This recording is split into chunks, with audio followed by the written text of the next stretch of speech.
Something that I hear a lot from my clients is a feeling of disconnection or isolation. I think we live in an era, not even just a very recent era of being on our phones, but this sort of era of humanity where we're not living in small groups and we're not connected with the landscape around us.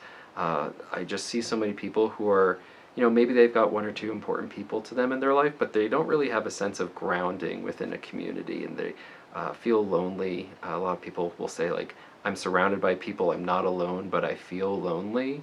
Uh, Often I find working with these individuals and helping them recognize where are these disconnections coming from, where the missed opportunity that the world around us has sort of baked in.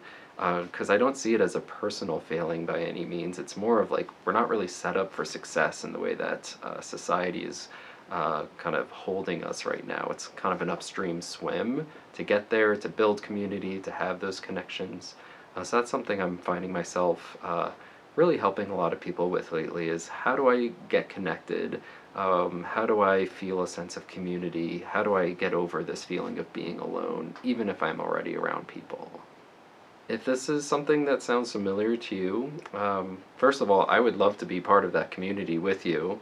I think therapy is a great opportunity for having a really authentic connection. That's often part of what's missing is those relationships aren't deep enough. So it's not so much of just having a therapist be a friend. It's about having one, just a real authentic relationship that defies those typical categories that we have of friend or partner or something like that.